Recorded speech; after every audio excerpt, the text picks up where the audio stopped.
Hi అండి, అందరికీ నమస్కారం. వెల్కమ్ బ్యాక్ టు గుడివాడ వంటలు. రెగ్యులర్గా మా ఇంట్లో తయారు చేసుకునే గోధుమ పిండి బిస్కెట్లు మీరు కూడా మీ ఇంట్లో ట్రై చేయండి. క్రిస్పీ అండ్ క్రంచీ గోధుమ పిండి బిస్కెట్లు. ఇంకా కావాల్సిన పని స్టార్ట్ చేద్దాం. ముందుగా ఒక మిక్సింగ్ బౌల్ తీసుకొని పక్కన పెట్టుకోండి. ఇంట్లో ఉన్న ఒకే సైజు ఒక 3 గిన్నెల్ని తీసుకోండి. ఇప్పుడు ఒక గిన్నెలోకి మిక్సీ జార్లో చక్కెర వేసుకొని పౌడర్ చేసి ఒక గిన్నె కొలత తీసుకోండి. ఇప్పుడు ఈ గిన్నెలోకి గ్రైండ్ చేసుకున్న ఈ షుగర్ పౌడర్ని వేసేసుకుందాం. ఇప్పుడు ఇందులోనే ఒక 3/4 కప్పు దాకా నెయ్యిని వేసుకుందాం.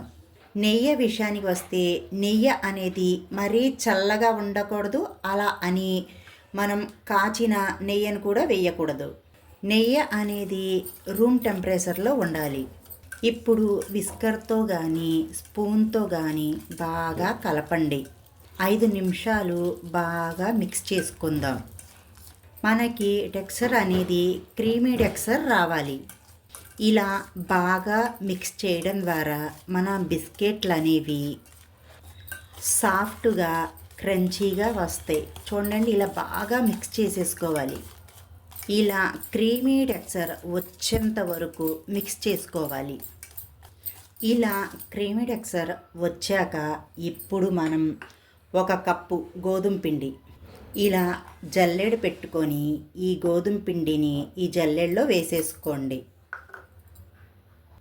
1 కప్పు గోధుమ పిండిని యాడ్ చేసుకున్నాం కదండి, అదే కప్పుతో 1 కప్పు దాకా శనగపిండిని వేసుకుందాం. ఇప్పుడు ఇందులోనే 1/2 టీ స్పూన్ దాకా యాలకుల పొడి, చిటికెడు ఉప్పు, ఇప్పుడు ఇందులోనే 1/2 టీ స్పూన్ దాకా వంట సోడా మీ దగ్గర ఉంటే వేసుకోండి, లేకపోతే అవసరం లేదు. ఇప్పుడు వీటి మొత్తాన్ని జల్లించి తీసుకోండి. ఇలా జల్లించి తీసుకున్నాక ఇప్పుడు మనం చేసే బిస్కెట్లు అనేవి క్రిస్పీగా క్రంచీగా రావడం కోసం 1 స్పూన్ దాకా బొంబాయి రవ్వ అంటే సూజీ రవ్వ వేసి ఒక్కసారి కలిపేసుకోండి. ఇప్పుడు ఇందులోనే మీకు నచ్చిన ఏవైనా డ్రై ఫ్రూట్స్ని ఇలా కట్ చేసి వేసుకొని కలిపేసుకోండి. ఇలా అన్ని ఇంగ్రీడియంట్స్ వేసాక మరీ ఎక్కువగా ప్రెస్ చేయకుండా సాఫ్ట్గా కలుపుకోండి. మీకు పిండి అనేది మరీ సాఫ్ట్గా అనిపిస్తే 1-2 టీ స్పూన్ల గోధుమ పిండిని వేసుకోండి. పిండి అనేది మరీ సాఫ్ట్గా ఉండకూడదు, అలా అని మరీ గట్టిగా ఉండకూడదు. వీడియో క్లిప్లో చూపించే విధంగా కలుపుకోండి. మీరు ఎలాంటి పాలు కానీ నీళ్లు కానీ వేయకుండా కలుపుకోవాలి. ఈ పిండిని మీకు అంతగా అవసరమైతే కొద్దిగా నెయ్యిని వేసి కలుపుకోండి. ఒక్కసారి చూడండి, పిండి అనేది మనం ఇలా కలుపుకోవాలి. ఇప్పుడు ఇలా కలుపుకున్న ఈ పిండి మీద మూతను పెట్టేసి ఒక 10 నిమిషాలు పక్కన పెట్టేయండి.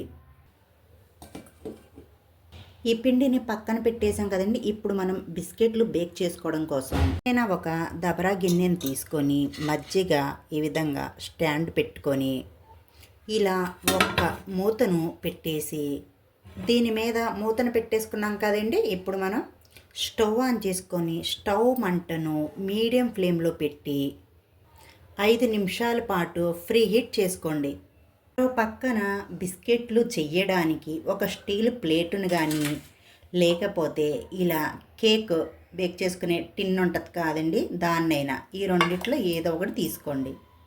ఇప్పుడు ఈ గిన్నెలో కొద్దిగా నెయ్యిని వేసేసి ఈ నెయ్యి అంతా ఈ గిన్నె అంతా చక్కగా స్ప్రెడ్ చేసేయండి. ఈ కేక్ గిన్నెకి నెయ్యిని అప్లై చేసేసుకున్నాం కదండి. ఇప్పుడు మీ దగ్గర కేక్ గిన్నె లేకపోతే స్టీల్ ప్లేట్ని తీసుకోమని చెప్పాను కదా, ఈ స్టీల్ ప్లేట్కి కూడా కొద్దిగా నెయ్యిను అప్లై చేసేయండి. ఈ స్టీల్ ప్లేట్కి కూడా మొత్తం నెయ్యిను ఇలా అప్లై చేసేసాక ఇప్పుడు మీ దగ్గర బటర్ పేపర్ని ఈ ప్లేట్లో ఈ విధంగా పెట్టేసుకోండి. మీ దగ్గర కేక్ గిన్నె లేకపోతే స్టీల్ ప్లేట్ని ఈ విధంగా యూస్ చేయండి. స్టీల్ ప్లేట్ అనే కాదండి, సిల్వర్ ప్లేట్ మీదైనా మీరు చేసుకోవచ్చు ఈ బిస్కెట్లని. కాసేపు ఈ రెండింటిని మనం పక్కన పెట్టేద్దాం. ఇప్పుడు మనం ముందుగా కలిపి పెట్టుకున్న ఈ పిండి ఉంది కదండి, ఒక్కసారి కలిపేయండి. ఒక్కసారి ఇలా అంతా ఒక్కసారి కలిపేశాక చిన్న నిమ్మకాయ సైజ్ అంతా పిండి ముద్దను తీసుకొని ఈ విధంగా రౌండ్ బాల్ లాగా చేయండి. మరి గట్టిగా ప్రెస్ చేస్తే అయితే రౌండ్ బాల్ చేయకూడదండి. ఇలా లైట్గా ఇలా ఒత్తుకుంటే ఇలా చేసుకోండి. మరి ఫ్లాట్గా చేసుకోకూడదు. మరి ఫ్లాట్గా కాకుండా వీడియో క్లిప్లో చూపించే విధంగా చేసుకోండి. ఈ విధంగా ఇలా మజ్జిగా ఇలా ఒత్తండి. ఇలా మధ్యలో ఇలా ఒత్తాక ఇప్పుడు దీంట్లో మీ దగ్గర ఏ డ్రై ఫ్రూట్స్ ఉంటే ఆ డ్రై ఫ్రూట్స్ని పెట్టుకోండి. మీ దగ్గర లేకపోయినా పర్వాలేదండి, మనం ప్లెయిన్గా అయినా చేసుకోవచ్చు. ఇలా ఒక్కొక్కటిగా చేసుకుంటా ఈ ప్లేట్లో పెట్టేసుకోండి. మిగతా బిస్కెట్లను కూడా ఇదే విధంగా ప్రిపేర్ చేసుకోండి. ఇప్పుడు దీని మీద కూడా డ్రై ఫ్రూట్స్ని పెట్టేసుకొని కాస్త దూరంగా పెట్టుకోండి. ఇప్పుడు ఈ ప్లేట్ని కాస్త స్లోగా స్టాండ్లో మజ్జిగా పెట్టేసుకోండి. స్లోగా పెట్టేశాక ఇప్పుడు కవర్ చేసేసి మంటను మీడియం ఫ్లేమ్లో పెట్టి 10 నుంచి 15 నిమిషాల పాటు బేక్ చేసుకోండి. బిస్కెట్లు బేక్ అయ్యేలోపు మనం మిగతా బిస్కెట్లను కూడా ఇదే విధంగా ప్రిపేర్ చేసుకుందాం. ఈ విధంగా నిదానంగా వత్తండి మధ్యగా. ఇప్పుడు దీని మీద కూడా డ్రై ఫ్రూట్స్ని పెట్టేసి ఇప్పుడు ఈ కేక్ గిన్నెలో పెట్టేసుకోండి. కాస్త దూరంగా పెట్టుకోండి.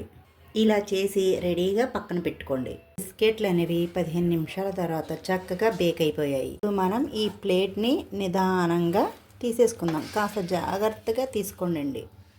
పూర్తిగా చల్లారనివ్వండి. చల్లారాకే మనం బయటకు తీసుకుందాం. మిగతా బిస్కెట్లను కూడా ఇదే విధంగా ఈ గిన్నెలో పెట్టేసుకొని ఒక 15 నిమిషాలు మీడియం మంట మీద పెట్టి బేక్ చేసుకోండి. నిమిషాల తర్వాత ఒక్కసారి చెక్ చేసుకుందాం. బిస్కెట్లు బేక్ అయ్యేటప్పుడు మంచి సువాసన వస్తుందండి. ఆ స్మెల్ని బట్టే మన బిస్కెట్లు అనేవి చక్కగా పర్ఫెక్ట్గా కుదిరాయని మనకు తెలిసిపోతుంది. ఈ బిస్కెట్లు కూడా చక్కగా బేక్ అయిపోయాయండి. ఇప్పుడు మనం నిదానంగా ఈ గిన్నెని తీసేసుకుందాం.